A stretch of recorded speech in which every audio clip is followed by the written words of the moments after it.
Shalom jemaat Tuhan yang terkasih dalam kasih Tuhan kita Yesus Kristus. Berjumpa lagi kita di ibadah minggu yang ketujuh.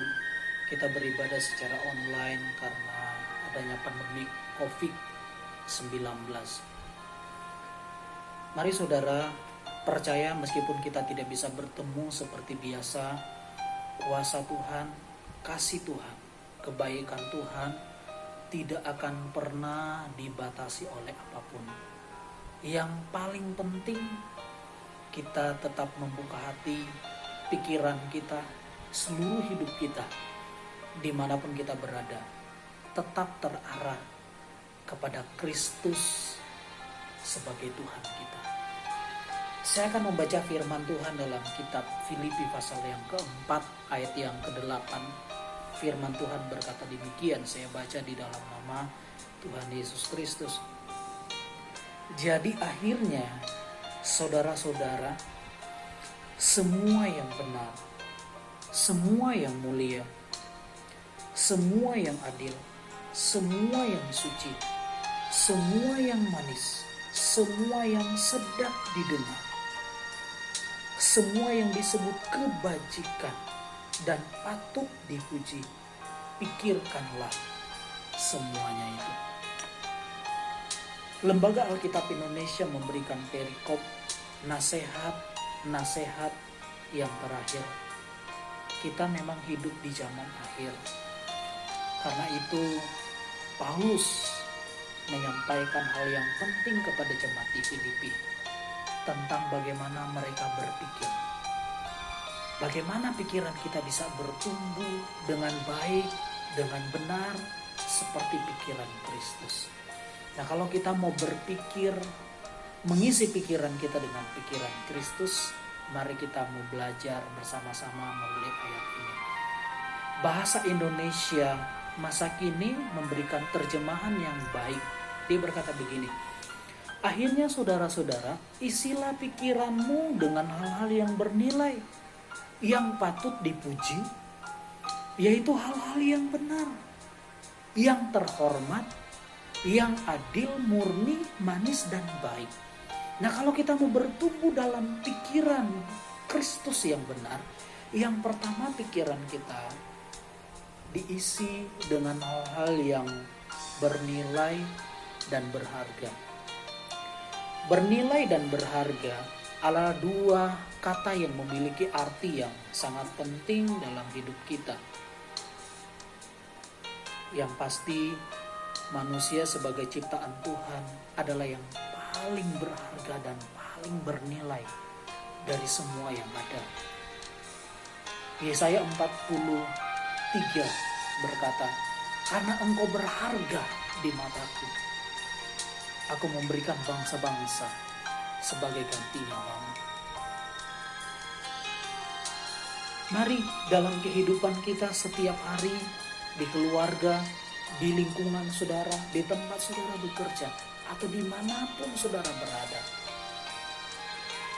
isilah pikiran saudara dengan hal yang bernilai dan berharga. Saya memberikan contoh, jika seseorang memiliki uang 100.000 rupiah dan memiliki perhiasan emas, kedua barang tersebut itu sangat bernilai dan berharga dalam hidupnya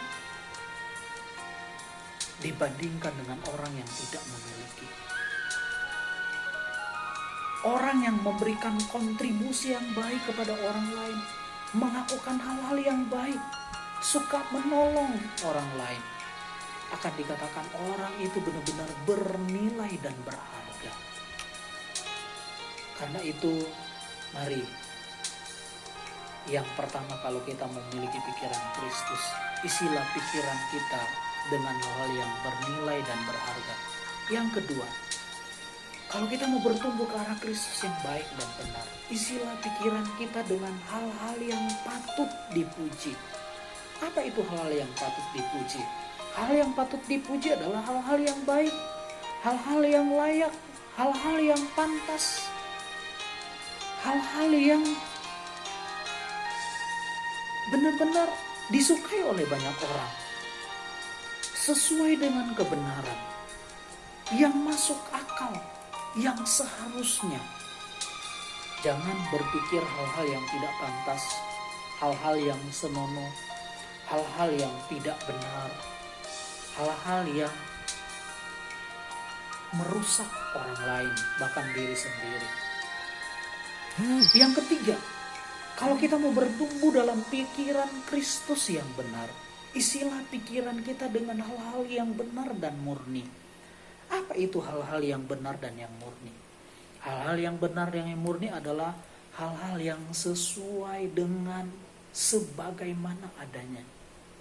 Betul-betul tidak salah. Apa yang dikatakan itu adalah benar. Tidak berat sebelah. Adil dalam mengambil keputusan.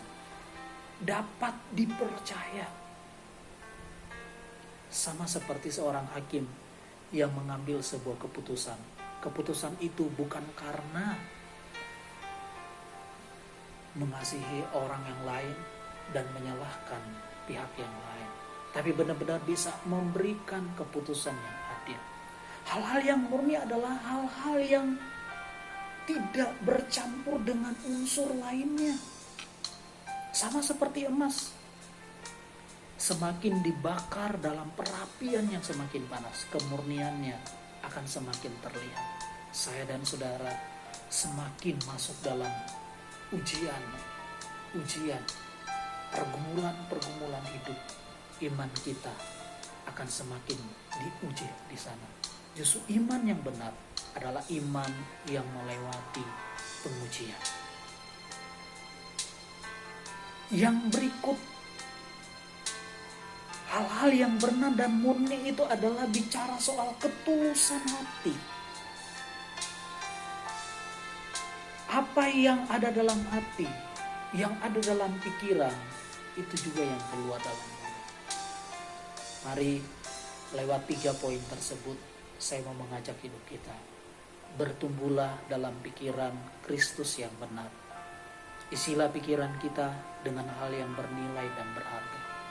Yang kedua, isilah pikiran kita dengan hal-hal yang patut, yang pantas. Yang ketiga dan yang terakhir, mari kita isi pikiran kita dengan hal-hal yang benar dan murni, yang suci. Jadilah orang yang terus bertumbuh dalam Tuhan. Biarlah berkat firman ini memberkati kita semua. Terima kasih. Tuhan Yesus memberkati. Amin.